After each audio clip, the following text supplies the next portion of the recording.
campo. Também quem fala isso para mim aqui no privado muitas vezes é a professora de literatura, chamada Loucos por Literatura Rosa, né? Ela diz assim que psicanálise lá para ela é em tempo real, porque é ali na vivência mesmo, né? Não é uma coisa do consultório, da clínica, né? Como você acabou de falar. Agora, o interessante é que, como eu vim da engenharia, da construção civil, do comércio, assim, da vida extremamente prática, né? Que você tem que correr para lá e para cá para atender o cotidiano, a gente está observando aqui através da Lígia, já do Machado antes, também do Freud, e é até bom ir nesses escritores, porque quando você fica só no Freud, né, a gente escuta muito falar mal do Freud, uma série de coisas contra o Freud, etc., mas você vai ver que lá no Chamisso, né, como que ele precisou retornar para elaborar um acontecimento, né, que, por exemplo, a gente falou da última vez aqui bastante aqui no Palocci, né, nessa experiência dele como ser humano, né? Não pensar assim negativo, porque é PT ou isso Moro, assim não é. Como que você aceita um convite? Você está lá bem com sua família, sua esposa, seus filhos, seu trabalho. Então um era juiz, o outro era economista, a Delma aqui, assim, você está aí bem, né, ocupando aí, você vai aceita um convite desses, depois você está totalmente enrolado, envolvido, né? Então, esse retorno que o Chamisso mostra, assim, como é que, né, ele se envolveu nisso, depois ele escreveu uma obra brilhante, onde ele comenta sobre a perda da sombra, né? Fazendo uma série de ironias, onde diz assim ele no texto, a gente leu isso lá, as palavras do autor, né, que assim, a sombra eu vejo ela aí no chão. Ou seja, a minha imagem, meus amigos me falam, né? Entende? Quer dizer, viro as costas, vira a cara para mim, etc. Enquanto que a alma é coisa que depois de morto, né? Então, que vão falar de mim? Se eu vou para o céu, para o inferno?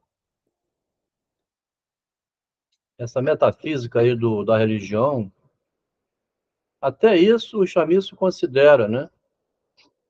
Até o fato de que entre uma salvação da alma depois de morto ou conviver na sociedade enquanto vivo, é essa imagem, essa sombra que eu preciso recompor. Ele vai escrever livros, tá? Ele vira pesquisador, né?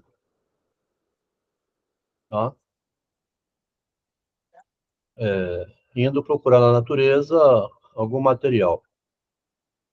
Então, o que você comentou aí, assim, a pessoa está lá no dia a dia dela, tão envolvida, assim, com o bullying, com a exclusão social e, enfim, com uma série de questões, e de uma hora para outra ela fala assim, sabe de uma coisa? Eu vou pensar a minha vida, então tira um afastamento disso e fica um pouco mais alheio, né? E quando você fica um pouco mais alheio, você sofre menos na carne, tá?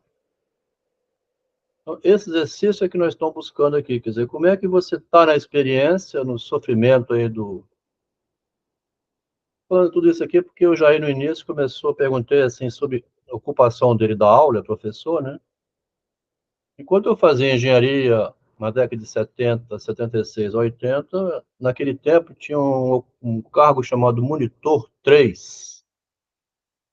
E a Secretaria do Estado e também as escolas aproveitavam muito estudante de engenharia a um preço barato, como estagiário, sem vínculo empregatício, pagava menos um pouco, tinha, vamos dizer, professores, né, de boa qualidade, gente da engenharia, da medicina, do direito, da literatura, da pedagogia, né? Até hoje usa isso nas escolas privadas, contratam muito estudante de pedagogia, assim, de letras, para ser estagiário, auxiliar nas escolas. É uma experiência prática e tanto, né? Então, quando você está no campo, assim, ali no chão de batalha, né? É diferente de quando o general está lá no comando vendo de longe a guerra, porque lá ele pode pensar mais do que quem está lá no campo com o rifle na mão, tá? Essas duas posições, né, da realidade para a execução dos atos na realidade. Mas por que que você puxou o revólver naquela hora e deu um tiro? Camarada, você não estava lá, né? Não estava lá, rapaz. Poxa, é covardia você perguntar depois. Por que você perdeu o pênalti? Pomba, tá vendo a pergunta? Você tem que ter batido do lado esquerdo, rapaz. Você bateu do lado direito e o goleiro pegou. Então é covardia você entrar com esses comentários, né? É verdade que não dispensa também da responsabilidade de treinar, tentar fazer bem feito. A gente está sempre nesse jogo aqui, né? Você tem o direito de errar também, claro, né? Mas depois tem a obrigação também de estudar melhor aquele tema. A gente está aqui hoje, enviei para os colegas aí 3 páginas do que eu chamei capítulo 3 do autismo, uma forma de ler o autismo que eu não sei porquê, né? Quer dizer, não sei não, eu sei porquê. Por que que nunca foi lido desse jeito? Porque o narcisismo, o Jair, parece que ele é proibido de ser pensado conceitualmente. E quando você se torna proibido de pensar um conceito, esse conceito fica fora do pensamento, não é bem elaborado, não se trabalha ele, né? Criticam quem, né? Quem pesquisa esse conceito. Muita gente tem raiva desse livro do narcisismo, né? Uma falou uma coisa absurda. Adelmo, o Freud tem direito à privacidade. Ah, não vou ler seu livro, não. Ela não aguentou ler a história do Freud no livro, né? O outro diz assim, Adelmo, você quer destruir a psicanálise com esse livro. Ah, poxa vida, então, meus argumentos. Destruir a psicanálise. A psicanálise é tão forte, já está tão organizada, que quem é o Adelminho aqui, um livrinho, né, para destruir a psicanálise? É uma frase exagerada, né? Então, a pessoa não suporta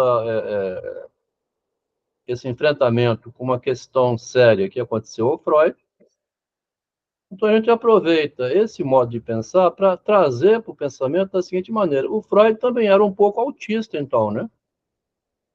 Quando você está muito distraído com as coisas, você parece um autista, porque o Freud não viu o narcisismo dele, que o Machado viu desde o começo, a gente vê que ali já viu, o Chamisso pode não ter visto, depois passou a ver. Então, quando a gente analisa por esse lado, você tem um ganho de conhecimento inacreditável, né? Desde que não seja proibido, né? Boa noite, Juliana.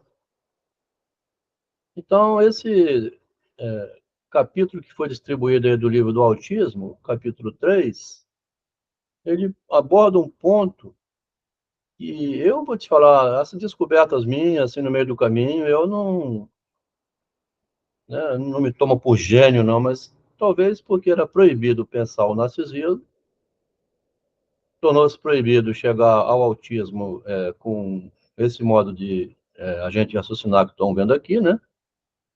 Porque nesse capítulozinho aqui de 3 páginas que foi hoje, muito interessante, quer dizer, todo aquele sofrimento da mãe ao redor do bebê, né? Otite, dor de barriga, caganeira, tem que correr no...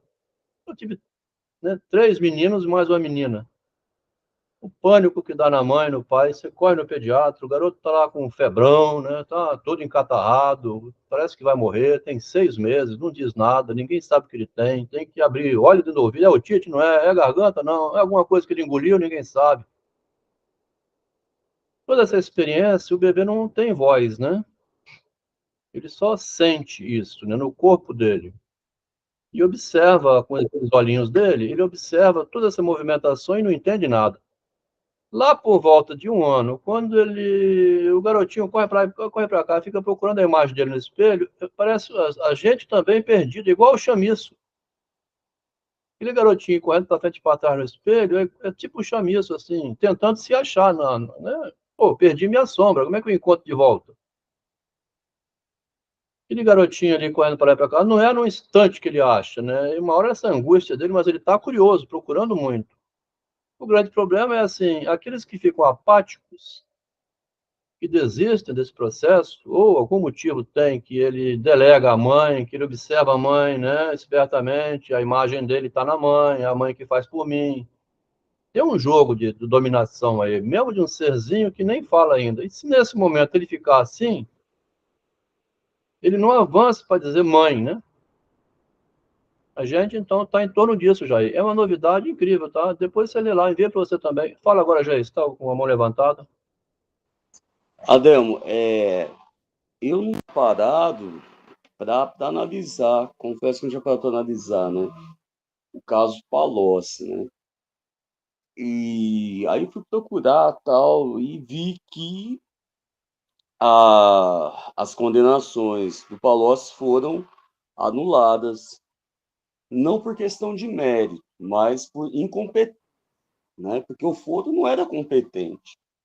E aí eu fiquei pensando por que que assombra os resquícios da operação feita por um juiz incompetente no sentido jurídico do termo, ainda respingam sobre Palocci e não grita tão pesado em relação ao juiz Sérgio Moro, que se sabia incompetente, ou deveria saber, do judiciário todo que sabia que o foro competente para julgar Palocci não era o de Curitiba, fez todo esse processo, um juiz que, enquanto magistrado, né, não deveria, como qualquer juiz, a gente sabe que a imparcialidade completa ela não existe, mas não deveria ser parcial, mas que deixa a cadeira de juiz para ser político, então ele mostra que tem lado e ele sim um programa, me parece, já arquitetado politicamente, né?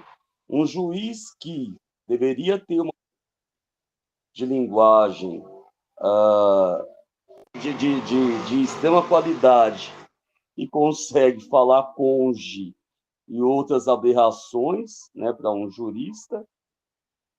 E aí, esse cara tem para Sérgio Moro, né, ou precisa fazer um exercício intelectual maior para conseguir ver as sombras dele. Bom, Jair, quando a gente cita um exemplo prático, o comum é ir em direção ao exemplo. É igual você fala assim, olha lá um avião no céu, aí você fica olhando, o cara bate sua carteira. Tá? Então, assim, aqui no nosso estudo, a gente, quando menciona um exemplo prático, parece que há uma necessidade de vir entrar no argumento, aí fica infindável, porque tanto Sérgio Moro como Lula, como tem interesses pessoais, Palocci também, nós estamos na teoria aqui pensando assim, como é que você entra numa enrascada? A pergunta é acima disso. Se você descer, aí você começa a entrar no bate-boca, na discussão, quem tem razão, quem não tem. Nosso estudo é teórico, assim, porque essa teoria do autismo, ela é útil para pensar assim. Então, é uma frase que parece que faz sentido. Se a criança não tem uma imagem, ela não nomeia a realidade. Tá? Se eu não sou proprietário de uma imagem, se eu não tomo posse da minha imagem, tem um eureka, assim, em torno de um ano, que a criança tem uma sacada. Aí um colega no privado aqui, um pesquisador da psicanálise, ele estuda muito Lacan, ele falou assim, Adel, mas isso é consciente ou é inconsciente? Olha uma pergunta inteligente dele. Quer dizer, ela tem uma consciência fugaz ali, né? Opa, minha imagem, o meu corpo está ali agora, não vou ficar igual um pateta rodando aqui em frente ao espelho, tá? Aquele garotinho com 7 anos, na frente e atrás do espelho ainda, aí, meu amigo, então você tem que pegar essa criança assim, o que aconteceu, né? Ele não está vendo que ele está no espelho, que ele está correndo para trás, né, com 6, 7 anos, ou então desistiu disso. Desistiu, né? Igual aquele garotinho que a gente mostrou aqui, desistiu, não procurou mais. Até que um dia um toque nele fez ele procurar, se interessar pela imagem dele.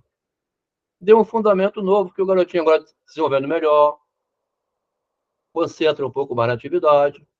Quer dizer, tem um eu meu gerenciando esse processo. Essa forma de tratar o autismo, eu não vi em lugar nenhum e estou procurando. Se alguém encontrar, eu agradeço trazer. Cadê, amor? Esse método aí que você diz, tocou no eu, né? Tocou no chamiço, tá? Arrasou a vida dele. Tocou no Palocci. Por que ele foi sair de casa e entrar nessa fria? Por que o Moro lá, igual você falou, incompetente ou não, não interessa. Mas por que o Moro saiu do fórum dele para se aventurar nesse jogo? Ficasse quietinho lá, né? Minha esposa, ó, eu tô com as nossas crianças, vou e volto para a escola, deixa essa porcaria pegar fogo, eu não vou consertar o Brasil. Então, você tem um jogo de imagem que tem que ficar depois assim, defendendo, atacando, justiça, dinheiro, advogado, audiência, em reportagem, sai na Veja, entra em outro lugar, né? Então, nossa pesquisa é bem teórica, assim. Esse texto que eu enviei para você depois, Jair, se você quiser centrar a mente, né, em cima da teoria que está ali, você tem cultura suficiente para ler e entender, aí atinge o seu próprio eu, né? Quer dizer, o Jair teve um dia que ele se reconheceu no espelho e que ele nunca vai lembrar disso. Por isso a pergunta do psicanalista, é consciente ou inconsciente, Adelmo? Se nunca lembra, não vai ter consciência nunca, né?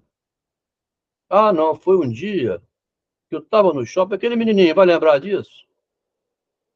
Mesmo que o pai mostrasse a imagem no futuro, ele não vai lembrar disso nunca, né? Ah, era eu aquilo ali? Aconteceu isso comigo? Eu não sabia, não. Ele não lembra que ele encontrou a imagem dele, a partir do qual ele sai dizendo pai, mãe, nomeando a realidade. É uma coisa tão simples que eu aqui agora eu vou dizer o contrário, né? Assim, ninguém viu isso antes. O que aconteceu com os nossos pesquisadores que nunca pensaram por esse lado? Boa noite, Ellen. Entende, Jair? Quando você cair nessa ficha, assim, você vai assim, porra, o Adelmo está com a ideia aqui, eu vou pensar junto dele. Vou procurar algum artigo, vou começar a ler sobre essa matéria. Então, houve um dia em que eu precisei tomar posse da minha imagem para, com ela, entende? Se alguém mexer comigo hoje, eu sei que atingiu a minha imagem. Né? Will Smith não foi dar um tapa, então mexeu com a imagem do cara, ele não aguentou a reação e perdeu tudo. Então, esse toque que acontece é que pode desmontar alguém, né? Eu acho que se a gente falar dessa maneira, nós fazemos uma linguagem que é mais comum e evita, assim, ah, mas o negro falou preto. Um dia eu falei aqui, como é que é? O feminismo fez do homem uma bichona educada. Aí a pessoa pega essa palavra bichona e fica chateada. Assim, o homem está tendo que ser muito cuidadoso demais para lidar com a mulher, medindo as palavras em todos os sentidos. Então, a bichona, assim, toma emprestado o vocábulo, quer dizer, parece aquele Dom Juan, aquele filme, né? Que é um conquistador muito gentil, muito delicado e enganador das mulheres, né? Então, você quer isso? Muitas vezes um homem sério e sincero que fala algumas coisas também é mais necessário do que aquele que vive só iludindo, né? É um problema, Jair, a gente entrar no mérito, assim, do uso das palavras, tá? Então, por enquanto, vamos evitar isso. Aqui, já são 8h15, né? 9h20, né? Vou tentar ver um capítulo hoje que tá bom demais, né? Esse capítulo aqui, 8, né? Depois tem o 9, que é mais pesado ainda. Vamos fingir aqui o seguinte: o Natécio, entre aspas, que é o suposto pai da Virgínia, que não é, né? Ela é filha da Laura com o médico. Botei entre aspas. O Natécio, entre aspas, não sabia que na mente de Lígia circulavam todas essas inseguranças. Tá? O Natécio aqui, entre aspas, seria o marido, né? Que é o Gofredo. Quando a Lígia põe no personagem, ela está colocando um monte de dúvidas existenciais também do lado dela, né?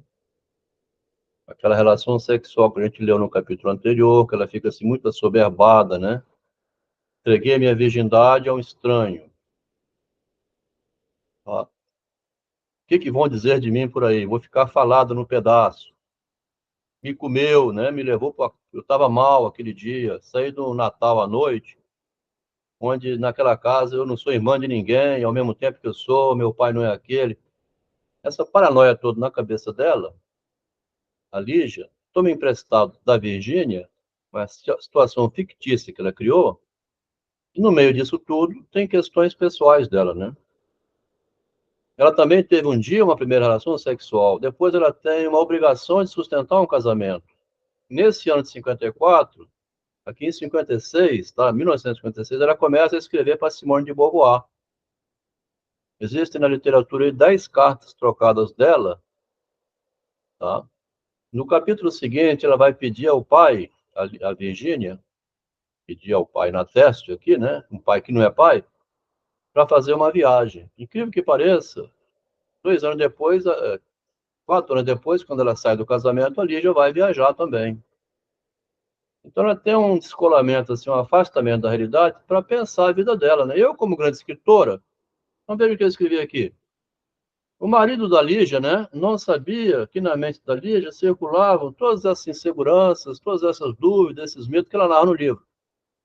O marido até deve dar uma olhada no livro, ler, assim, mas aquilo é uma ficção, né? Lido, o livro é da esposa, mas seria como algo próprio da mulher, assim, igual a minha mulher aqui, minha ex-mulher, né? Vivia escrevendo, eu ia lá dar uma olhada, está escrevendo o que? Ah, são minhas questões, Adel.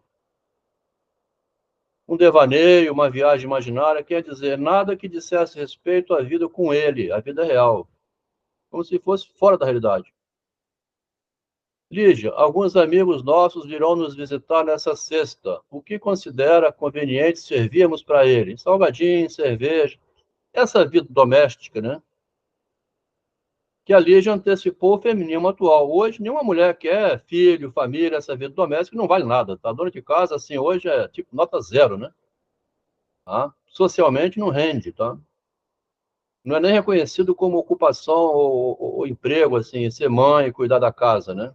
É a coisa menor, né? Diminuiu muito o avanço do feminismo, né? Que se questiona demais a mulher. É o homem que tem que ficar ajudando a mulher em casa, né? Então deve ter tido essas perguntas, né, Lígia? Quem não tem essas perguntas? Tá bom receber um casal de amigos, a gente serve o que a eles? Essa pergunta aqui, ó. Ah, Del, mas não tem que dividir a tarefa de casa? Não estou falando disso, né? É uma angústia interna da Lígia. Essa função eu não quero, ela pegou, largou fora o casamento.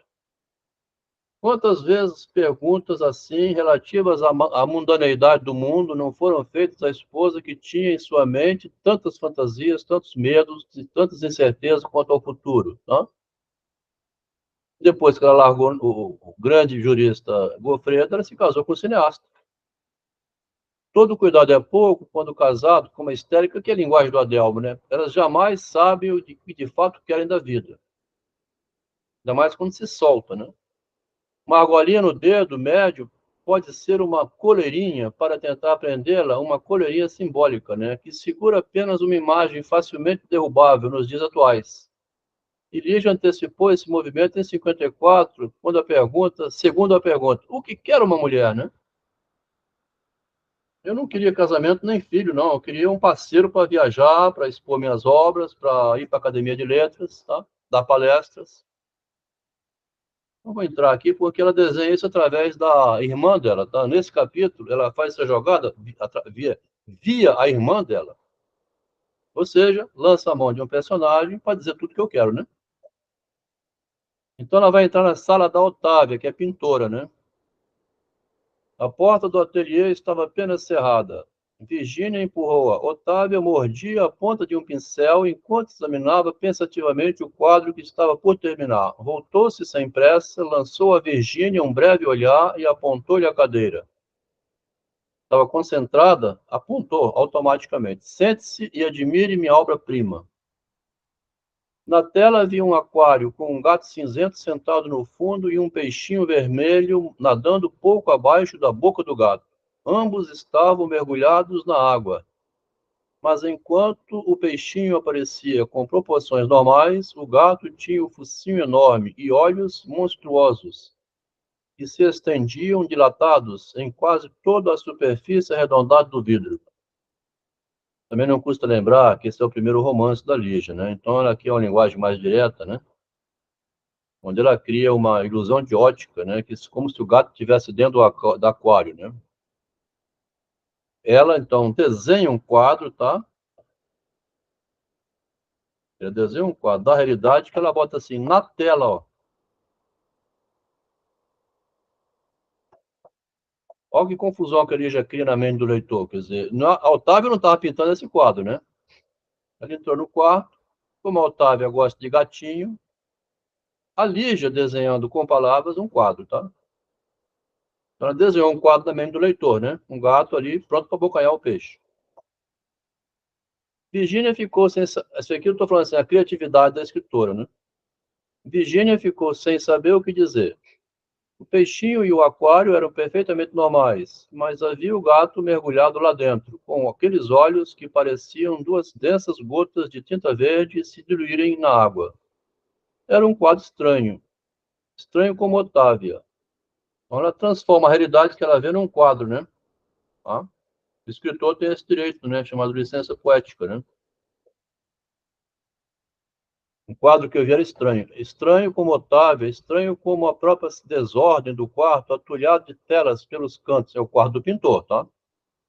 Estranho como aquele antigo e melindroso biombo dourado bem no centro do cômodo, contornando um sofá de lona, de largas listras, em cores disparatadas.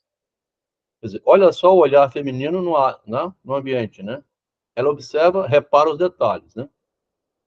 Otávio disseram no dia seguinte, em que compraram o biombo, a pequena que vem posar é muito pudorosa, muito pudor. Gosta de se despir atrás de alguma coisa. Ela vai ficar nuazinha, né? Primeiro tem um lugar, para depois aparecer, para posar, né? Bruno, então, surpreendera-se. Mas por que você escolheu um biombo assim? Bruno é outra irmã, né? Isso deve ser do século XVIII. Não combina com nada aqui, não tem sentido. E Otávia ria frouxamente. Não mesmo, mas eu gostei. Calhou, entende?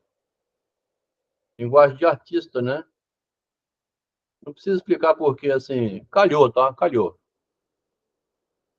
Gostei, né? Calhou. Virgínia deteve o olhar na cabeleira luminosa que caía emaranhada sobre a gola da Otávia, né?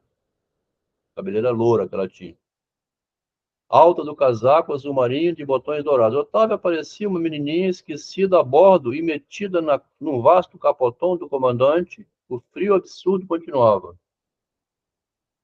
Vai participar da exposição? Foi a única coisa que lhe ocorreu dizer apontando o quadro. Bruna disse que você vai expor no mês que vem. Aqui, ó. Tá acompanhando ela? Você vê que interessante que a Lígia faz, ó. A Otávia está falando para si mesma uma fala da Bruna para ela. Veja só. A Bruna, né, perguntou a Otávia: Otávio, você vai participar da exposição? A Otávia está falando isso sozinha para ela mesma. Bruna disse que você, Otávia, eu, né, vai. É possível entender isso porque está um pouquinho para frente, tá? Então já estou expondo aqui uma coisa que daqui a pouco vai ficar claro. Otávio estendeu o braço e atirou o pincel, que seguiu como uma flecha. No papel cinza claro da parede ficou um borrão preto. Relaxou a posição tensa e escondeu as mãos nos bolsos. Quer dizer, é uma pintora que está pintando. Chegou a Virgínia, mandou sentar. Ela está lá falando alto consigo mesma, até para a Virgínia ouvir, uma recriminação da Bruna, né? Porque a Bruna não tem esse dom artístico que nem vê nada em arte, né? Não presta e não vai haver nenhuma exposição, encarou a irmã. Só então pareceu dar conta, ó. Ó. Então ela estava falando consigo mesma, né? Até aqui é como se ela não tivesse visto a outra que chegou. Aqui seria uma fala então da Bruna, né? Isso que você faz, negócio de arte. Que arte, né? A gente, os filhos da gente, quando vão entrar na arte, você pensa assim, meu filho, você vai tocar violão à noite, piano aí, né? É difícil ganhar dinheiro, tá? É melhor você ter um bom emprego para, né? Comer, você precisa morar bem, né? Então tem esse julgamento sobre o artista até hoje, né? Não presta e não vai haver nenhuma exposição.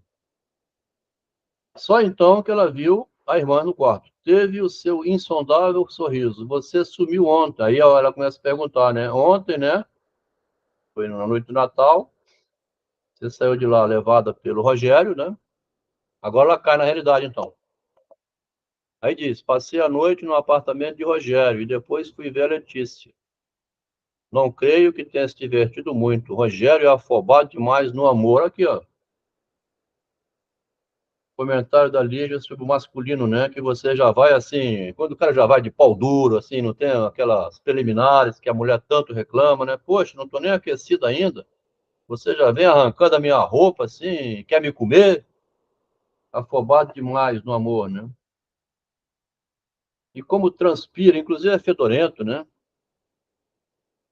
O Rogério transpira, já vem querendo agarrado uma vez. Quanto a Letícia. Então, o romantismo aqui, tá vendo? A mulher é romântica, né? Quanto a Letícia, o sorriso se abriu numa risadinha. Rogério passou por aqui depois do almoço. Ele não se lembrou de procurar você lá no apartamento dela? Então, aqui ela disse que o Rogério, que tinha ido jogar tênis, largou a Virgínia lá, né? Deixou a Virgínia lá e foi jogar tênis, né? Ela ficou escrevendo um bilhetinho. Deixa eu ver aqui que tem alguém querendo entrar. Então o Rogério passou lá depois do almoço. Pegou do tênis, foi lá te procurar. Você, cadê onde é que tá ali a Virgínia? Boa noite, Maria. Ah, não vi não. Né? Rogério passou por aqui depois de voltar da quadra de tênis, né? Ele não se lembrou de procurar você no apartamento da Letícia, da homossexual? Tocou a campainha, mas eu não atendi. E Letícia estava dormindo, porque ela tinha tomado um comprimido para dormir, né? Agora ela vai emagrecer. Os pés e as mãos vão ficar maiores, os cabelos mais tosados. Mas vai ficar mais campeã. Quanto mais chateada, melhor ela joga. Lá na chamada para o encontro de hoje, eu vou ter assim, o narcisismo feminino, tá? Como que tem essas cutucadas, né? Já que a Letícia viu que você está preferindo um homem, no caso o Rogério, ficou chateada, tá? E aborrecida, joga com ódio, né? Aumenta a força na raquete. Virgínia deixou pender a cabeça sobre o espaldar da cadeira. Como começar? Como? Ó, como é que eu vou começar uma conversa? Era difícil sustentar uma conversa com Otávia. Ela ia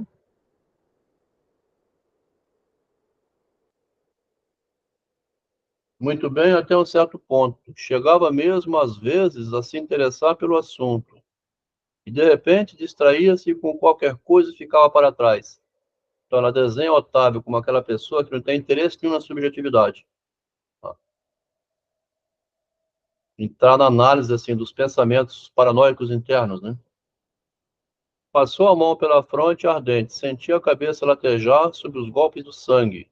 Que ela vai desenhar aqui nesse capítulo, a Virgínia, como querendo saber como é que é a vida sexual da Otávia. Por isso essa expectativa toda, né? Sentia a cabeça latejar sob os golpes de sangue. Escuta, Otávia, você nunca me falou nos seus casos. Ó a pergunta. Porque agora o caso da Lígia ficou público, né? Da Virgínia, né?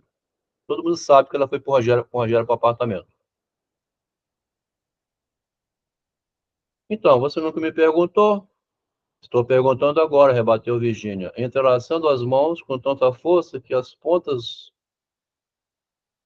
dos dedos ficaram esbranquiçadas. Não, não é bisbilhotice. Quer conhecer meu passado negro para se consolar do seu mau passo de ontem? Essas falas, tá vendo? Questão da sexualidade da mulher, tá vendo, Ellen? Quando você atende alguém toda apavorada, assim, a pessoa chega muito tomada, né? Achando que eu fiz alguma coisa de errado, ter saído com aquele homem, né? Chega na clínica, porque aqui ela está falando numa clínica, né, que nós conhecemos, né? Ali já faz psicanálise literariamente. Quer conhecer meu passado negro para se consolar do seu mau passo de ontem? É isto? A Otávia joga na cara, né? Todo mundo viu você saindo daqui com o Rogério, que você dormiu no apartamento dele. Agora você veio me perguntar como é que eu faço com a minha vida erótica? Otávia ainda sorria, entre irônica e complacente. Você pensa demais, querida. Ande despreocupadamente e verá que não há nem passo bom nem ruim. É ir andando, tocando para frente. Esquece sua imagem, o que vão dizer, né? Senão você nem vive, né? Para isso, ele, né, Deus, nos deu pernas ágeis. Fez uma pausa. De alguma parte vinha a voz de uma criança numa cantiga solitária. Então ali já bota uma criança cantando fora da cena. A melodia era fácil de repetir, mas as palavras chegavam confusas. Foi numa escola de desenho que conheci Jacob, já te falei? Aí a Otávia começa a falar da vida privada dela. Prosseguiu com certa indolência. Teve ainda um olhar interrogativo para Virgínia, como se lhe perguntasse: mas quer mesmo ouvir? Fez um ligeiro movimento de ombros. Bem, acontece que nunca simpatizei com gente ruiva, mas ele tinha umas mãos poderosas, nunca vi iguais. Eram quietas e ao mesmo tempo frementes, tão grandes que davam um certo medo às vezes. Quando eu as prendia entre as minhas, ficavam tranquilas, mas eu sabia que sob a pele calma não havia paz. Elas palpitavam com tamanha força, pareciam asas. As narrativas que dizem respeito ao erotismo na Lígia mexem muito com a cabeça, tá? Então, sempre assim. O cara, né, pegou na mão dela. Aqui falou que ela devia ter saído com esse Rogério já, Otávia, né? Porque ela sabe que ele é afoito, né? Demais no amor, né? Então, ela conhece, tá? Por quê? Porque o namorado da Otávia era aquele impotente, que era o Conrado, né? Então, ela fazia lá as fugas dela, né? Então, esse romance da Lígia roda em torno disso, tá? Ela está pesquisando a mente humana, né? Como é que reage nesses momentos delicados, que é assim, eu vou me entregar a um homem, você é falada por aí, né? Aí você sai com um é afobado, o outro tem uma mão quente, tá vendo? Eram quietas, porque o cara que tá tocando meu corpo, né? Tirando meu sutiã, quer dizer, uma mulher, né? A intimidade, a coisa mais sagrada da mulher é o corpo nu dela, né? Quando eu prendi as mãos dele entre as... Seios. Fala, Ellen. Hã? Principalmente seios. Seios e os lábios, eu penso. Minutinho só. Tá ruim o microfone? Se puder falar de novo. Tá ouvindo agora? Agora melhorou bem. Uhum.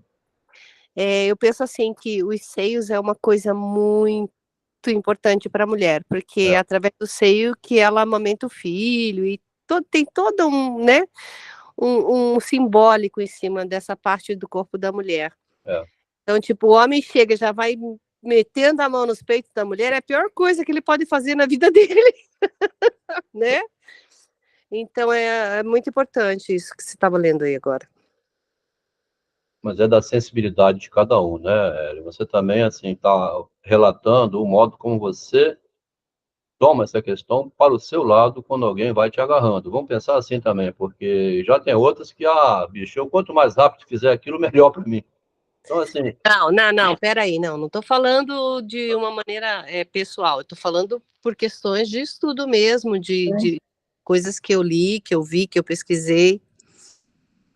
Desculpa eu ter mencionado assim em relação à subjetividade sua pessoalmente. É claro que isso é genérico, né? A mulher mais recatada um pouco, ela é toda cuidadosa, né? A outra mais atirada, hoje em dia, por exemplo, fica, né? Vai logo, vai experimentar logo. Então, é a questão para a gente também, né? Mas até tinha uma participante aqui na semana anterior, toda solta, assim, que não sei o quê, repressora e tal. Comecei a falar assim, aí ela mudou tudo, ela falou assim, não, ser recatada é melhor do que essa exibição, né? Exagerada que vem acontecendo. Então ele pega aqui, né? Quando eu as prendia entre as minhas, ficavam tranquilas, mas eu sabia que sob a pele calma não havia paz, o coração batendo pesado, né? Aí pergunta, então veio o Conrado? Porque a Lígia quer saber disso. Né? Aí a Otávia escapa. Preferia agora qualquer resposta àquela incerteza. Mas Otávia parecia falar consigo mesma, num monólogo preguiçoso, mortiço, tirou do largo bolso do capote um isqueiro, acendeu o cigarro, soprou a fumaça. Lá em cima tinha dito que fazer esse movimento é igual no futebol, assim, fazer cera, né? Ele tá fazendo cera, né? Rola a bola para cá, para lá, para não ter jogo. Acendeu um cigarro, né? Para ganhar tempo. Perdi o Conrado. Quando ele ganhou a bolsa de estudos. Aliás, não, aqui fala do outro personagem. Era uma bolsa miserável, dava para uma viagem de 3 meses apenas, mas ele levantou o voo e pegou impulso. Um homem como Jacob, né? Está falando desse Jacob aqui. Já é um terceiro, né? Não é mais o Ruivo. Ele ganhou bolsa e foi embora. Um homem como Jacob se arruma em qualquer parte do mundo. Dele só recebi um postal, já faz mais de um ano. Estava na Austrália e me pedia que lhe mandasse com urgência um retrato. Esquecera-se completamente das minhas feições, e isso lhe dava, às vezes, uma certa aflição. Esse aqui é um segundo que ela conheceu, um terceiro, né? O de Jacob, que era um artista que não lembrava nem dela, né? Levou para a cama e sumiu, foi embora. Quer dizer, não tem envolvimento com esse também. Vinha agora do cômodo inferior a voz da inocência, da empregada de inocência. Devia estar debruçado na janela e falava com alguém. O canto solitário da criança tinha cessado. Aquele que estava ouvindo pela janela, né? Enquanto ela falava.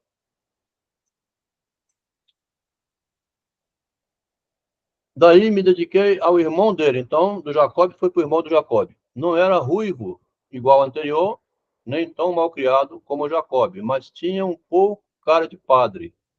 Aliás, escapou de ser padre, às vezes mesmo me lembrava Bruna, com aquele jeito histérico de falar em Deus. Depois do amor, então, ó, depois do amor, né? Também não escondia um ar assim apavorado. Talvez pensasse no inferno, deu uma risadinha, né? Porque relacionado aqui ao amor com o pecado, né? E no outro tom, já com Pedro, já é o quinto esse, tá vendo? Foi mais curiosidade. Calhou, é isso, calhou. Repetiu desviando, quer dizer, já tinha o ficar naquele tempo, né? Calhou hoje é o ficar, né? Você ficou com fulano? Fiquei uma noite, o cara é frouxo, é lento, ou tem um assunto de futebol, ele não sabe falar de amor, né? Depois do amor, né? Ó, o que você vai falar depois do amor, né? Calhou, repetiu desviando o olhar para o biombo. Agora a Virgínia já não sabia se ela se referia ao biombo ou ao Pedro. A gente simpatiza com um detalhe, isso que é interessante, ó. Ela fala aqui, né? Bem feminino isso, tá vendo? Aqui ela, ó. A gente simpatiza com um detalhe. O que eu gostei nele, sabe o que que era?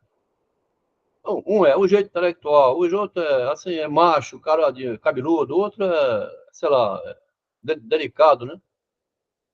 Simpatiza com um detalhe, se impressiona na hora e depois fica um hábito, entende? Dá preguiça de pensar em fazer a troca. Aqui a Lígia falando dela com o marido, né?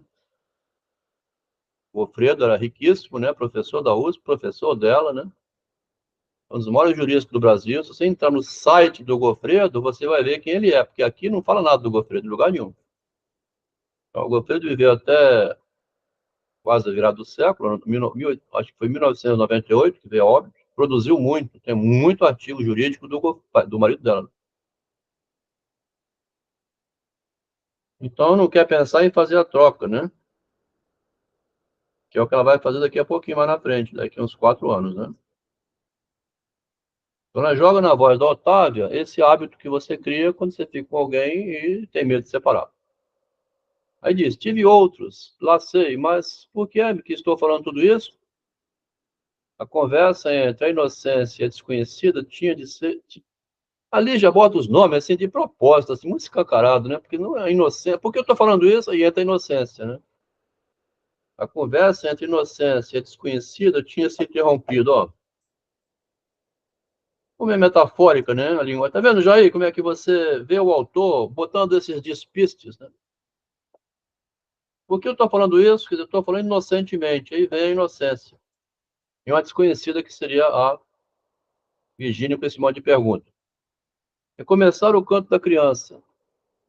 Um relógio bateu 5 horas. E o Conrado? Ela volta a pergunta, né? Tinha feito antes, né? Então veio o Conrado, ela pergunta de novo, como é que você está com o Conrado, né? Você teve esse monte de homem e o Conrado? Otávio bocejou, tá?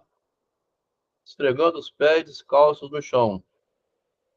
Eis aí outra história. Fosse a enrolar no dedo um anel de cabelo. Ficou pensativa, quase grave. Desde o início eu queria viajar, avisar. Não era preciso você ter ciúmes de mim com ele. Mas depois pensei, ela que descubra sozinho, ora. Essa fala aqui diz respeito ao seguinte: o tempo todo mundo percebia que a Virgínia tinha interesse no Conrado, né? Então ela vai narrar uma cena interessante aqui. Mas como é que vocês souberam do meu interesse? Sussurrou Virgínia empalidecendo. Era como se Conrado estivesse ali ouvindo. E entrar no seu segredo, ó. E isso repugnava, tá vendo? Eu achei agora dela falar da vida dela, né? E não ouvir a vida do outro. A dona Virgínia perguntona, né? Isso a repugnava. Era uma coisa baixa, né? Pior ainda do que trair o Conrado. Uma sensação de náusea fê-la encolher-se. Chegou a desejar que Otávia não dissesse nada, mas ao mesmo tempo estava certa de que não a deixaria enquanto ela não falasse. Como é que você sabe? Otávia parecia hesitante, soprou a fumaça em direção ao quadro e fez um muxoxo aborrecido, assim, aquela cara de muxoxo, né? Quem usa muito a palavra muxoxo é o Machado, né? Porque hoje em dia eu não vejo muito mais, não. Nem conhecia essa palavra, na verdade, eu não me lembro dela. É quando cai assim os beiços, assim, aquela cara assim de, né? Deixa cair É, uma cara de nojo, né? interessante. É. Soprou a fumaça em direção ao quadro e fez um muxoxo, né? Essa expressão geralmente é muito usada e direcionada ao feminino, né? Porque as faces da mulher vão denunciando o que ela está expressando ou sentindo, mas através dessas descrições. Eu não devia dizer, ele é limpo demais para a gente metê-lo nessas historinhas sujas, tá vendo? O Conrado é aquele elegante, né? Ô, gente, essas historinhas sexuais, né? Historinha de sexo, essa coisa suja, né? Mas é que houve uma época em que eu o desejei muito, desejei tanto, tinha que ser ele, e mesmo, e nenhum outro. Entende? A gente se conhecia desde criança. Achei que ele estava distraído demais. Era preciso despertá-lo. Hein? Ei, estou aqui. Fui para a chácara e passamos a tarde junto. Era tentando obrigar o Conrado, né, a se... Bom, e aí, bicho? Estou aqui, né? O dia estava bonito, nós dois sozinhos, em pleno campo, ele me querendo. Disto eu estou certa, e eu me oferecendo com todos os recursos da imaginação, ó. Até florzinhas tinha em nosso redor. Imagine você até isso. Em dado momento, ele foi ficando lívido, ó, e percebendo que ela queria agarrar ele, né? Me olhou com a cara mais infeliz deste mundo e saiu correndo, né? Nossa, essa mulher quer me comer. Naquele olhar, ele me disse tudo. De longe, ainda vi que se inclinava para frente, os ombros sacudidos por um tremor. Até hoje, não sei se estava vomitando ou chorava. Que coisa, né, rapaz? Como ali já a descrição dela, tá vendo? Como é um quadro assim, muito freudiano, né? Isso aqui é Freud puro, tá? Quando você lê os três ensaios, lê aquelas relações internas assim de nojo, né? Dora, o caso Dora, tocou no meu seio, me beijou, eu cuspi. Como é que o sexo na relação humana é um negócio completamente diferente do animalesco, tá? Passa por uma subjetividade, assim, muitas considerações, né? Então, o ataque ao rapaz que não tinha desejo sexual, tá? Era uma agressão psicológica de todo tamanho. A cantiga da rua parara por algum tempo para recomeçar em seguida, cercando monotonamente 3 ou 4 notas, num movimento de roda a girar sobre si mesma. Voltei para casa mais desapontado do que os demônios que vão tentar os santos no deserto. Espreguiçou-se. Aqui teve um corte que não sei porquê, né? Vamos ver. Espreguiçou-se. E teve uma expressão enfastiada. Ah, Virgínia, quando é que você vai deixar de fazer perguntas? Continua, né? Desde criança que você não para de fazer perguntas. Perguntas e então, já descobriu muita coisa? Com todas as perguntas? Seu tom de voz tinha agora um timbre de desafio. Por exemplo, o que é que você sabe de nós? Que Letícia gosta de mulher? Que Bruna tem um amante? Que Afonso é um pobre diabo? Já descobriu isso tudo? Que Conrado é virgem? E continua, né? Que eu há mais coisas ainda, querida, que você não sabe, né? Mas não fique agora pensando que somos uns monstros. Não vá querer descobrir crimes. Olha só, não há cadáveres dentro de nenhuma arca, apenas há mais coisas ainda. E não adianta ficar aí escarafunchando, que essas você nunca descobrirá coisas. Voltando a olhar apagado para a tela, o olhar apagado para a tela, Virginia viu de repente que o gato não estava no aquário. Ó, então ela vai agora revelar aquele quadro do início, né? O gato não estava no aquário, mas sim atrás do aquário. É que o vidro e a água eram tão transparentes que ele parecia estar sentado lá dentro. Os olhos também eram agora naturais, vistos assim refletidos no vidro. Tudo que ali parecia estranho tornara-se claro. Esse deslocamento metafórico ela usa demais em toda a obra dela, né? Alguma coisa estranha começou a ficar claro, mas não com relação ao quadro, e sim a conversa com a Otávia, né? Ou seja, as perguntas dela teve resposta, porque no meio de uma frase que se refere a um assunto, ela enfia outra frase que está dizendo outra coisa, né? Ela perguntou, por que essas perguntas todas você é tão perguntona? Ela não responde à pergunta, ela põe em deslocamento e dentro do deslocamento ela responde. Tudo o que ali parecer estranho tornara-se claro, do entendimento até das criancinhas. Um gato, aí volta ao gato, né? Tá? Então ela descreve o quadro do gato, diz o que quer e volta para o gato. Um gato olhando um aquário. E a beleza do quadro concentrava-se precisamente naqueles olhos verdes que pareciam se mover acompanhando pacientes o circuito percorrido pelo peixe. Otávia seguiu-lhe a direção do olhar, inclinou-se para a tela. Não presta. Em seguida, num movimento lerdo, encostou a brasa do cigarro bem no centro do olho do gato, ficou assim imóvel algum tempo, com um trejeito divertido no rosto plácido, deixou cair o cigarro no cinzeiro. Quando ela vê o quadro dela e diz não presta, ela está repercutindo uma fala da Bruna, que vai ficar claro logo em seguida aqui. Quem fala não presta é a Bruna, né? Tudo que a Otávia faz, a Bruna diz, ela desvaloriza, não presta. Virginia ergueu-se, apertando contra o peito os braços gelados. Valeu, obrigado pela presença, Pedro. Agradeço, ia ficar até às 10, tinha avisado antes. A gente vai ler só esse capítulo, tá? Obrigado por ter vindo. Virginia ergueu-se, apertando contra o peito os braços gelados. O gato tomara agora uma expressão sinistra, como aquele furo negro no meio da pupila. Parecia, com aquele furo, né? Parecia já não se fixar no peixe, e sim nela, seguindo-lhe os movimentos. Então o gato agora não olha o peixe, olha para ela. Com a mesma alma calma fria. Sentiu-se como se estivesse mergulhado no aquário. Então agora muda o cenário, né? Tem um gato olhando para a Virgínia e ela como se fosse o peixe a ser abocanhado pelo gato. E teve uma expressão de desalento ao se voltar para a porta, como se ela estivesse tão longe que se tornaria impossível chegar até a porta. Ou seja, eu quero ir embora daqui, né? Esse assunto está me torrando a paciência.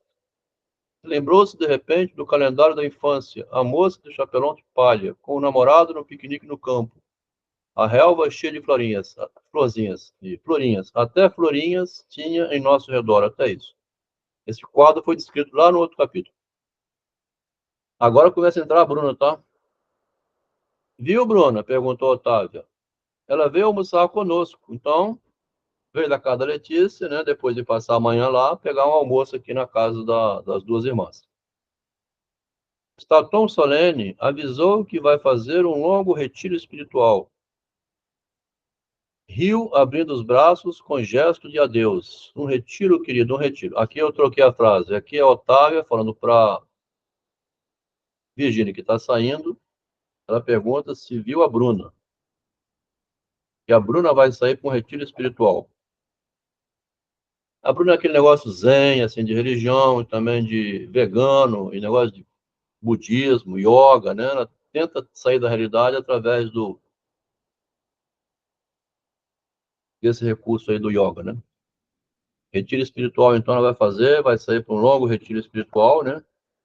Exatamente essa expressão ela tiveram naquela tarde distante, enquanto ria a sacudir os braços num movimento de asas. Todas as manhãs, um anjo vem despertá-la com um beijo.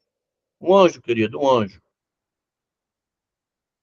É uma fala que teve lá para trás, quando a Bruna fala isso. Virgínia esboçou um sorriso. Quando Otávio deu as costas, os braços pendidos, completamente abstrata, teve a impressão de estar de novo no quarto dos brinquedos, vendo através do vidro do armário a boneca Loures Yoka, que ela ganhou quando era criança, né? Ela olhando uma boneca, Otávio deu a ela de presente. Otávio é uma garota que tinha uns 13 anos, enquanto a Virgínia tinha uns 5, 6 por aí. Lembra dessa cena em que a Otávio não brincava de boneca, viu o olhar e foi lá e deu a boneca para ela. Então saiu na ponta dos pés e parou no meio do corredor. A cantiga da criança cantava mais alto ou estaria mais próxima. Chegava ali nítida. Aqui é aquela musiquinha, né? Constança, bela Constança, Constança, bela será. Coisa de menina, né? Criança inocente. Encostou-se à parede e só deu pela presença de inocência quando a mulher parou na sua frente. A menina está aí tão quietinha. E como está batida? Surpreendeu-se entre afável e apreensiva. Por que não vai se deitar um pouco? Aqui ela vai fazer a reflexão sobre isso. Uma débil luz animou a fisionomia de Virgínia. Sim, seria bem melhor, bom mergulhar na escuridão. Seria capaz de dormir anos e anos. Olha a fuga que ela faz aqui. Tá vendo, Jair? Como é que ela inventa essas fugas? Quer dizer, nesse quadro de incômodo, que chega à inocência, a empregada, né? Ela joga uma saída assim, fugir desse ambiente e dormir anos e anos. Porque no capítulo seguinte ela vai viajar para o exterior.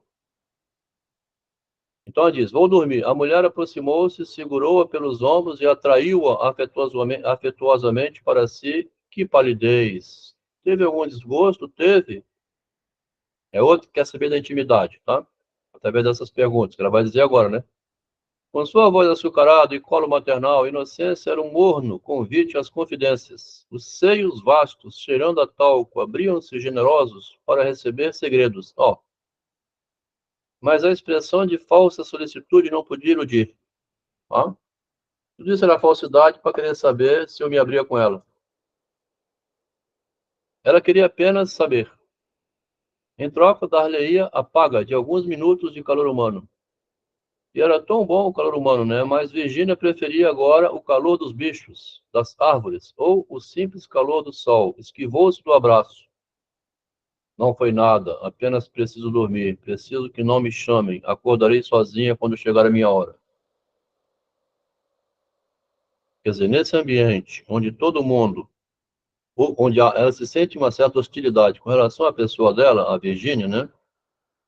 O fato de ter ido dormir com o Rogério deve ter rolado na boca de todo mundo. E agora cada uma se aproxima querendo saber como é que foi. Até porque tinha sido a primeira noite daquela mulher, né? Não foi nada, quero dormir, preferi. Então, por isso essa fala, né? Se eu pudesse dormir e nunca mais acordar, né? E não quero um copo de leite? A mulher propôs, seguindo a pressurosa. Posso preparar um sanduíche, ou, quem sabe, quero um comprimido? Ó, e que entra a frase, então, da Lígia, né?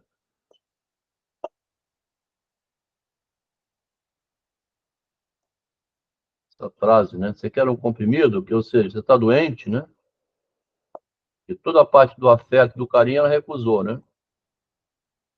Virginia gaguejou um agradecimento, então meio sem jeito, nem fechou a porta atrás de si. O quarto estava na penumbra, com as venezianas fechadas e a cama intacta. Aproximando-se da mesa do toalete, ela sentou-se e apoiou o rosto entre as mãos. Na sua frente, o espelho, tá? Ó. Ela vai ver a imagem, então, né? Comprido e estreito como um túnel. Encerrado lá no fundo, uma face. Eu. Eu? Interessante como combina com o nosso estudo, tá? Como o eu no espelho, né? Quem sou eu que estou sendo falado dessa maneira em todo esse ambiente? Tá? Perguntou melancolicamente a própria imagem que ia se delineando no cristal. O espelho parecia agora iluminado por uma misteriosa luz, a incidir no rosto cada vez mais próximo. Primeiro a fronte lisa e branca, a contrastar com a zona sombria dos olhos grandes e brilhantes, mas remotos como duas estrelas. Depois o nariz fino como uma lâmina de cera, e a boca adolescente, de cantos ligeiramente erguidos, na leve insinuação de um sorriso que não teve forças para se completar. Virginia desviou o olhar do espelho, tá? Ficou se encarando, né? E agora? O que eu faço da minha vida, né? Minha primeira noite foi ontem com o tal de Rogério, que não tem nada a ver comigo, andou me procurando, quer mais, né? Gostou, quer mais, mas compromisso ele não quer. Virginia desviou o olhar do espelho antes que a escuridão dos primeiros instantes se atenuasse. Sentia-se protegida assim no escuro. Era como se estivesse abrigada no interior de uma concha. Deitou-se num enrodilhamento de feto. Olha só que interessante. Uma Virgínia vai traduzindo o estado interno da alma, né? E era como se estivesse num ventre, ó. Vou dormir anos, sussurrou ainda antes de fechar os olhos. Para não escutar o que dizem por aí. Teve um lugar lá atrás que ela usou a metáfora da avestruz, enterra a cabeça para não ver quando é atacada, né? E acrescentou com doçura: acordarei quando chegar a hora. A voz de criança cantando na rua parecia agora inumana, irreal. E vai a musiquinha, né? Constança, meu bem, Constança. Então, vamos ler só esse capítulo hoje. Essa leitura, assim, por via da subjetividade do autor no texto, né? Que nunca é feita por lugar nenhum, tá? Eu nunca vi antes. Ou é raro que aconteça de se ver, né? Que é ler como um caso clínico.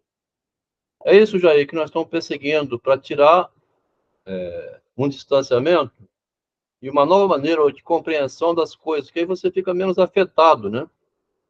Quando você está nesse modo de ler, você lê não como uma descrição de um livro de ficção, tá?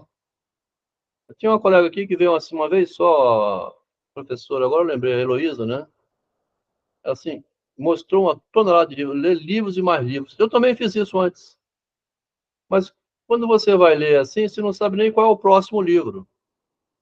Enquanto que quando você tem um direcionamento de leitura, então você começa a ler dessa maneira que nós estamos lendo, né? Procurando isso que o autor quer pôr na obra em termos da imagem das pessoas ao redor. Então, ficar por aqui hoje, 1 hora de leitura, lemos um capítulo, tá?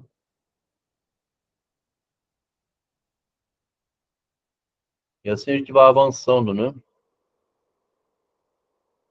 Esse silêncio sepulcral aqui, como é que fica, hein, Ellen? Parece... Eu que tenho que quebrar o silêncio. Perguntando, me ajuda, né, mulher? Você é experiente clínica, né?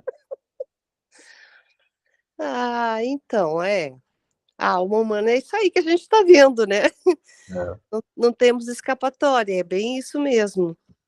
Você sempre fala da Lígia como se ela é uma informação que eu não tenho sobre ela.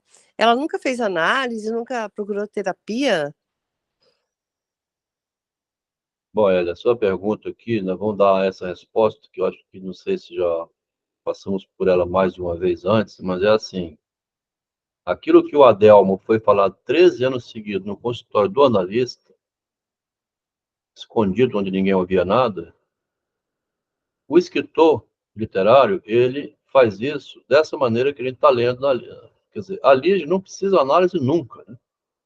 Ela sabe fazer análise dessa maneira, escondida no texto, que é aquela grande frase do Freud, né? Os escritores literários anteciparam a psicanálise, eles não precisam de análise.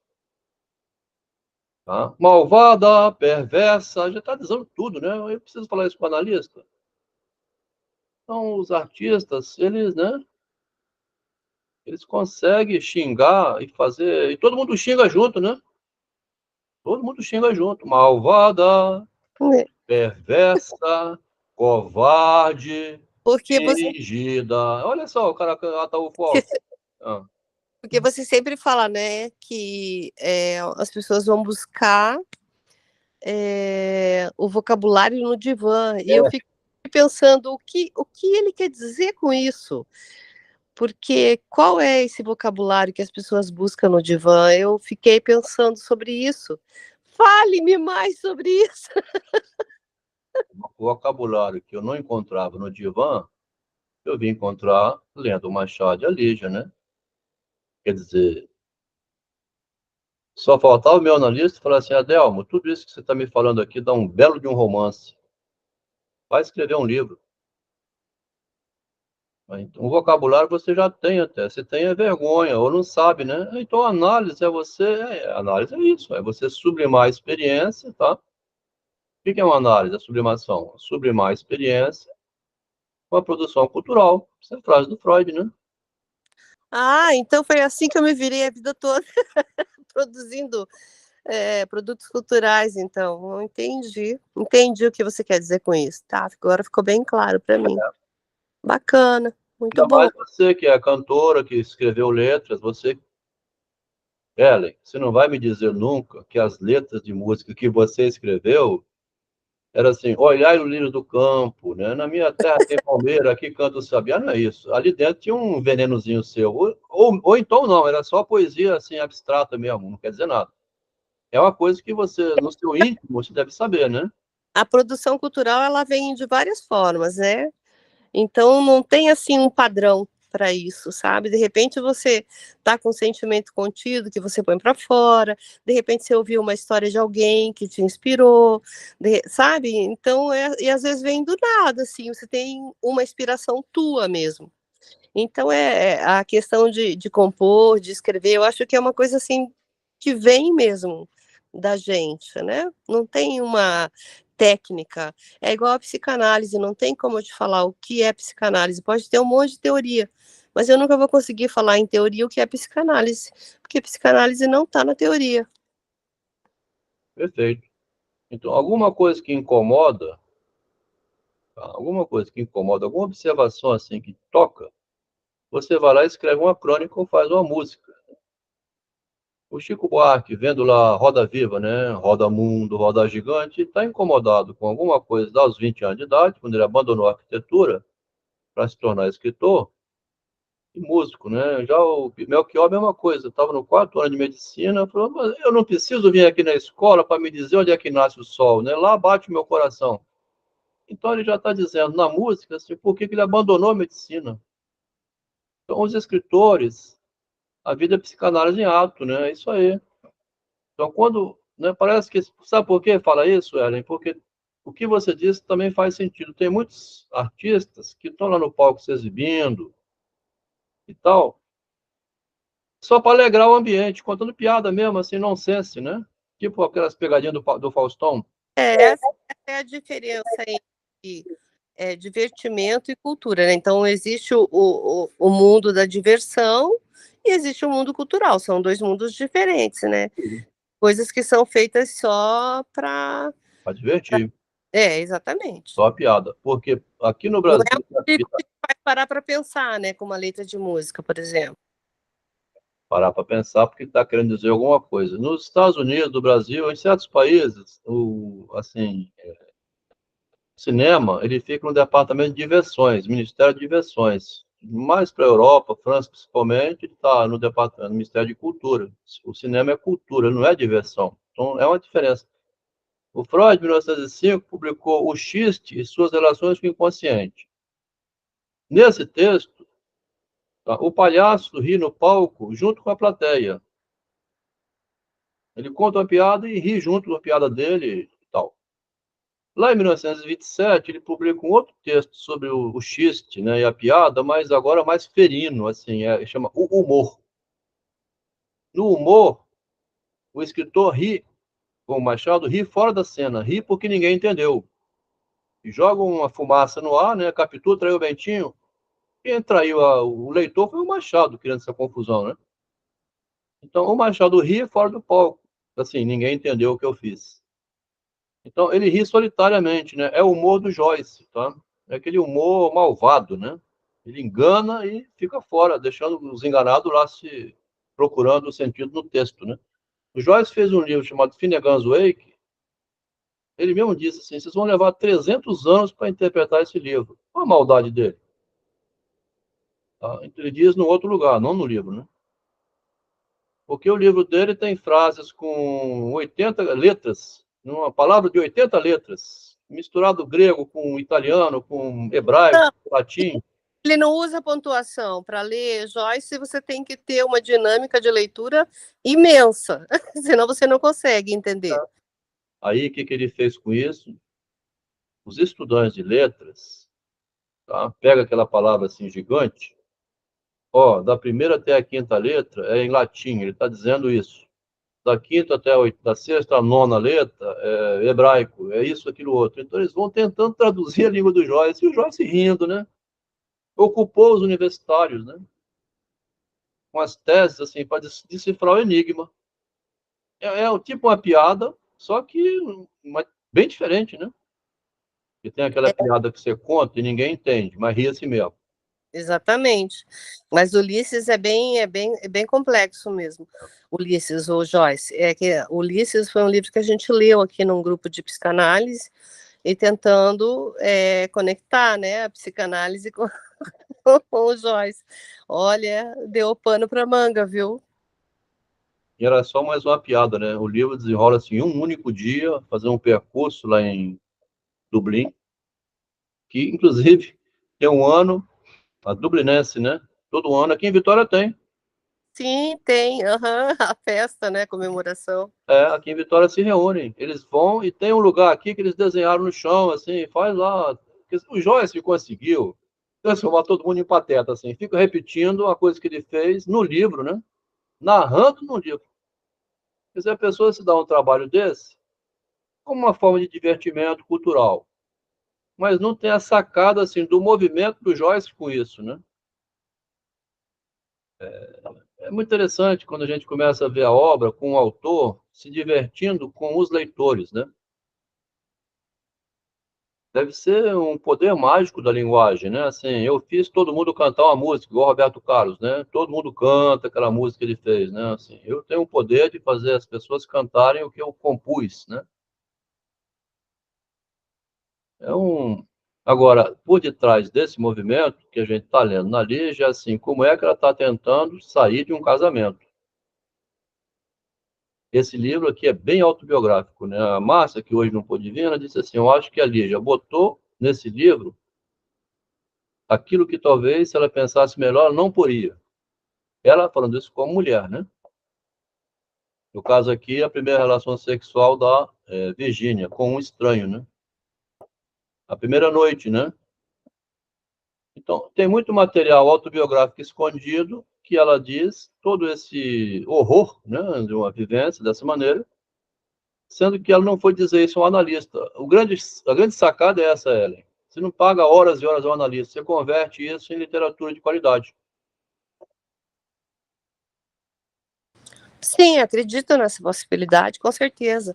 Tanto é que antigamente tinha-se o hábito de escrever um diário, as crianças tinham um diário. Hoje em dia elas não têm mais.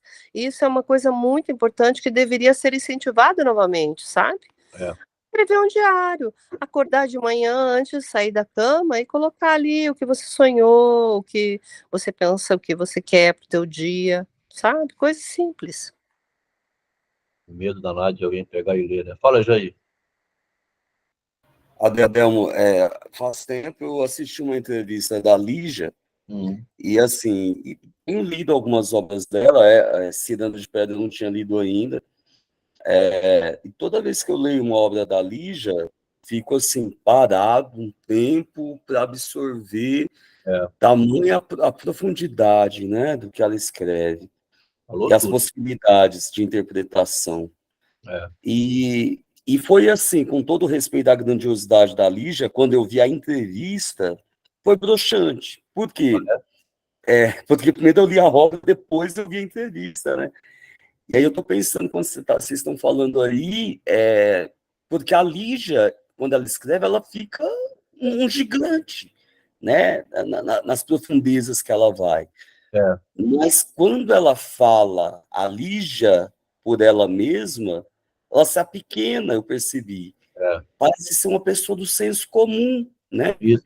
Que não é o mesmo que acontece com a Clarice Lispector, né? A Clarice Lispector traz a angústia dela nas entrevistas, o mal-estar dela existencial, né? E aí, concordo contigo, né? Quem trouxe aí, que a impressão que dá é que a Lígia ela dá conta de falar com profundidade demais dela mesma através das personagens, né? De Mas modo eu não escondido. sei se a intenção dela, Adelmo, é tanto essa brincadeira da esperteza, sabe, assim, Hoje, com o leitor. Eu vejo muito isso na Ana Cristina César, né?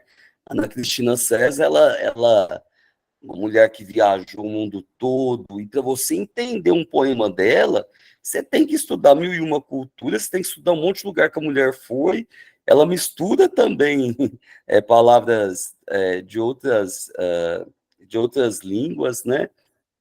Mas concordo contigo, sabe, que a Lígia me parece que fez um processo psicanalítico muito profundo aí por meio das obras, né?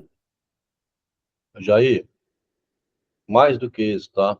Como ela tem o controle do narcisismo, tá? Vamos pensar essa frase. O que é o controle do narcisismo? Adel, você fala o controle do narcisismo, eu não entendi ainda. O controle do narcisismo é como você disse lá na sua aula, quando você vai dar aula, você está no chão, uma guerra do dia a dia, assim, muito envolvido, né? Ali já toma esse distanciamento. Isso que se chamou o controle do narcisismo. Nesse distanciamento, ela se autoprotege, porque se ela tivesse uma penca de filhos, pensa bem, essa mulher com 5 crianças, igual foi a mãe dela. A mãe dela teve 5 filhos, né? Ela não pôde fazer nada na arte, apesar de ser uma grande pianista. E amamentar 5, trocar a fralda de 5, levar no pediatra, olhar dever de casa, corrigir a escola, esse inferno todo, tira a mulher da vida cultural. A Lígia, percebendo isso, ela pulou fora desse casamento. Ela está fazendo uma reflexão através do livro, porque é diferente, porque a Clarice não tinha essa visão, tá? A Clarice, como você bem falou, assim, ela é a angústia do início ao fim. A Clarice é como o paciente que vai no consultório do analista sem perceber que ela podia parar de fazer isso e fazer uma reflexão sobre a saída ao analista. Por que eu andei falando no analista, hein? Não, a Clarice está muito subjugada ao próprio relato. Ela sofre com o que ela diz. E assim também é a Ana Cristina César, que com 32 anos pulou da janela e suicidou-se. Ela não usou a literatura para uma reflexão sobre o real. Ela viveu no real literariamente. É muita angústia a gente ver, tanto na literatura da Clarice, como nas entrevistas dela, como você bem falou, porque é a mesma pessoa.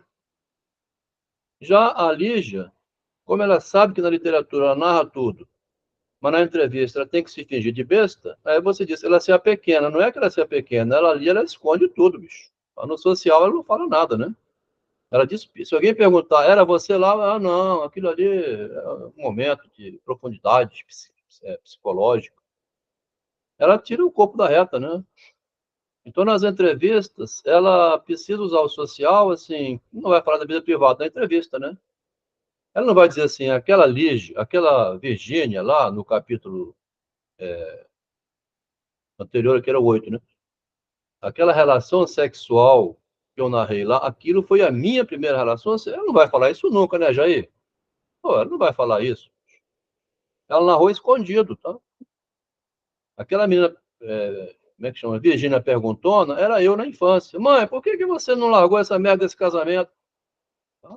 Minhas perguntas infantis, que ela foi angustiada desde o início, mas pela observação do ambiente.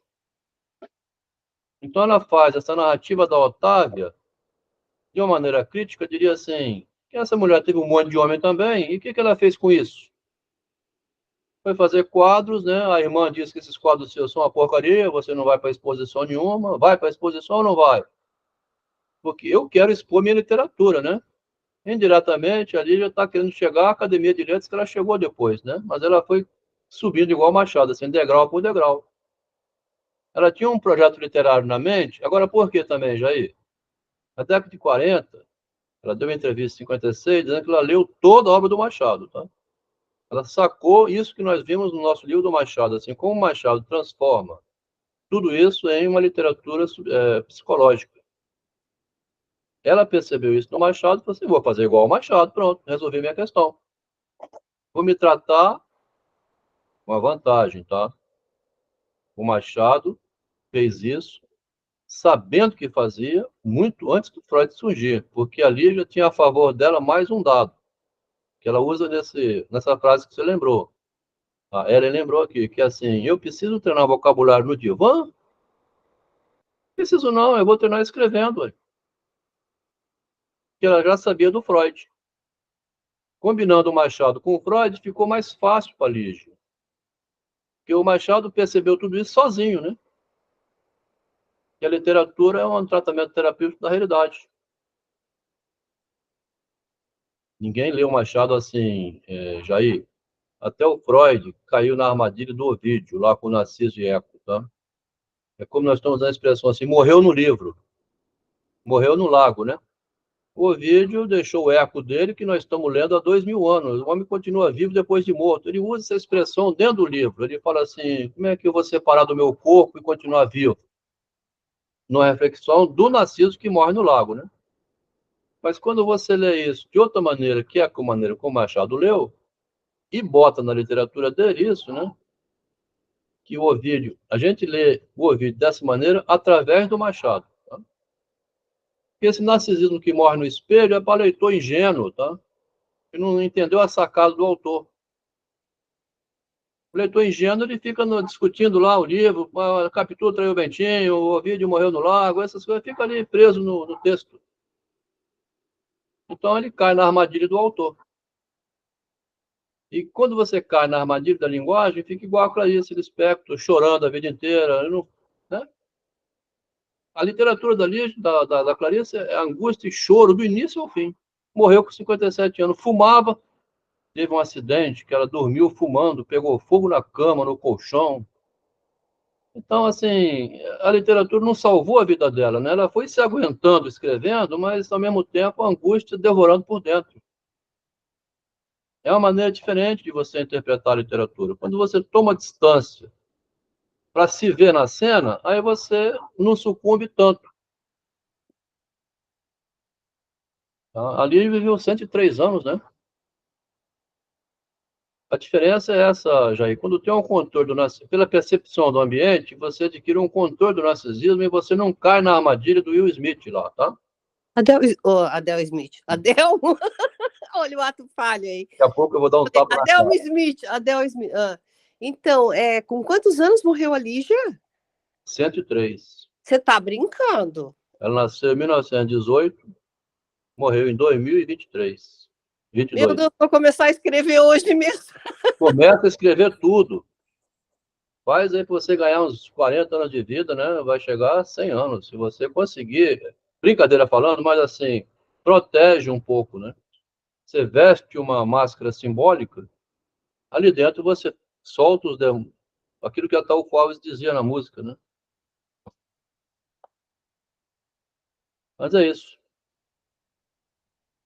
Então, Jair fez aí umas questões, a Ellen também, o resto do grupo já é bem calejado, né? Loucos por literatura, e o Marcos também, o Roberto nem se fala, os primeiros aqui do grupo, né? Aqui tem a Maria também, né? A Maria começou a estudar junto aqui com a gente em 2017, tem 7 anos. O Ricardo hoje não veio, né? Verdade, né, Maria? Desde 2017. Começamos a gravar Meet em 2020. 2017 a 2020 era só texto no WhatsApp. Chamava Filosofia Onírica, aquele grupo que foi criado, existe até hoje.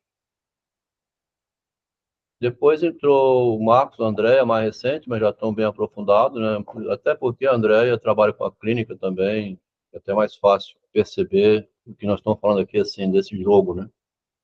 Que a mãe chega na clínica com uma criança autista que não fala, assim, ela não sabe o que aconteceu, ela, né? Tá vendo?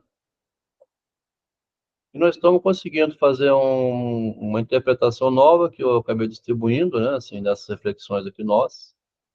Se alguém quiser, se conseguir ler, né, até domingo, assim, escrever uma meia página, né, porque é interessante da minha parte, assim, como eu escrevo, né?